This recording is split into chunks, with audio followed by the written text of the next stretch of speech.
Alright, so anyways, I did want to watch this video. So it's about like CTVT, and it's like I was just thinking with like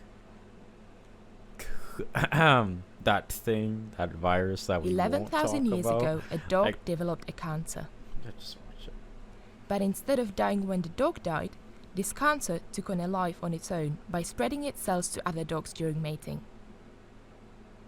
This cancer, known as canine transmissible venereal tumor, continues to spread to this day and causes genital tumors in dogs around the world. Which is gross. Occasionally, when the tumor cells come into contact with the dog's own cells, they swap some of their mitochondrial DNA.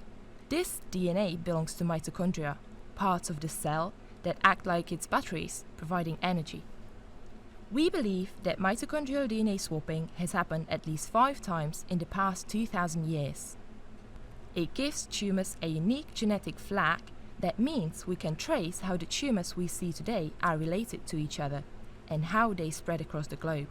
Like, this is a broken trait. Like, it's like Plague Inc. almost.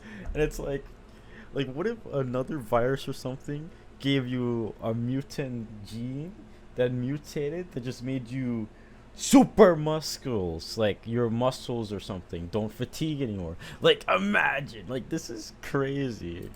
If we think about all the tumors being related on a family tree, there are 5 main branches, each with its own mitochondrial DNA, which we call clades.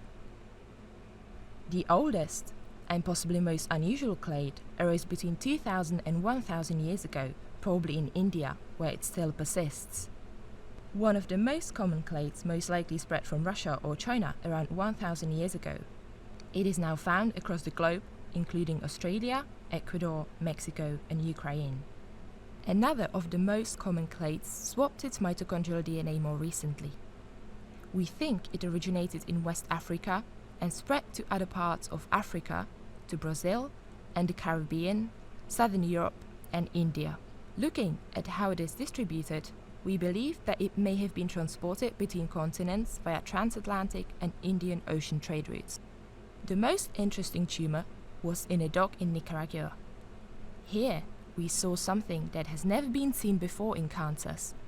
In this dog's tumor, we found that the mitochondrial DNA from the dog and from the tumor had actually fused together rather than just swapping, creating mixed up DNA that contained segments from both tumor and dog. This process is known as recombination. We suspect that mitochondrial DNA recombination happens often in cancers, maybe even in human cancers. It might be an important process that is usually very difficult to detect. Transmissible cancers are very unusual. They only occur in dogs, clams, and Tasmanian devils. What's incredible about the canine tumors is that their cells don't belong to the infected dog. Instead, they come from the original dog that lived 11,000 years ago. By tracing the journey of this remarkable cancer, we can learn about the historical travel routes of dogs and their owners. But this ancient cancer has revealed surprising discoveries that might even help us to better understand human cancer. Yeah, like, it's crazy. I just think like it would be insane if some bacteria or something mutated and it just destroys the planet, which is definitely possible. Absolutely. I mean, that thing that we won't talk of is mutated like 5 times already. Has 5 different versions, but all right. Ayo, Paris, this is hot, boy. I wear a mask with a smile for hours at a time. Stare at the ceiling while I hold back what's on my mind. And when they ask me how I'm doing, I say I'm just fine. And when they ask me how I'm doing, I say I'm just fine. The fact is, I can never get off of my mattress. And all that they can ask is, why are you so sad, kid? That's what the mask is. That's what the point of the mask is. So you can see I'm trying, you won't see me crying. I'll just keep on smiling, I'm good. And it just keeps on piling, it's so terrifying.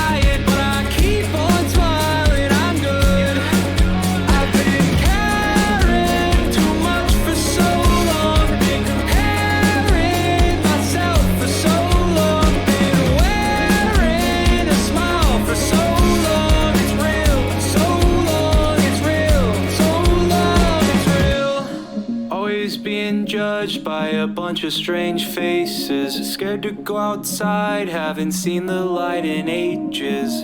But I've been places, so I'm okay-ish, so I'm okay. Yeah, I'm okay, bitch. The fact is, I need help, I'm failing all my classes. They think that I need glasses. I just really wish that I could pass this. Wish that I could pass. That's what the mask is. That's what the point of the mask is. Wait. So you can see I'm trying, you won't see me crying. I'll just keep on smiling, I'm good. And it just keeps on piling, it's so terrifying. But I keep on smiling, I'm good.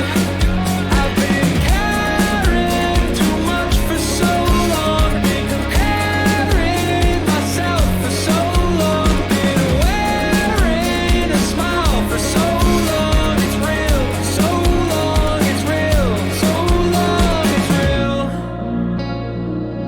So long, it's real.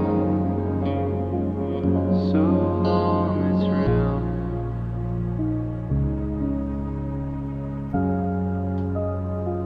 So that's okay. Well, honestly, it's not that bad. Honestly, people are going crazy. The dislikes went crazy. Honestly, but it has more likes to dislike. Honestly, it's more catered towards, well, kids, obviously, and honestly, it's not that bad because the moral of the story is he's saying, look, man, I got some problems too. Everybody got some problems too. And maybe I'm just not comfortable with showing the face.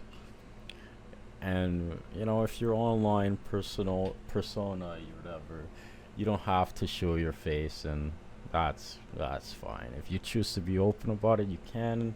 If you choose not to, that's also fine. It's whatever. It's the internet. Not everybody has to know everything about you when they live parasocially. So I think it's alright. But one part that stood out to me is, did he say the B word? I don't know. Where is it? Is it here?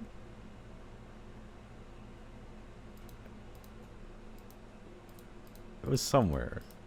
I could have swore it was the freaking B word. It's like, is this for kids? I don't know. But anyways, yeah, no, that happened. It's whatever. Okay, moving on, I guess.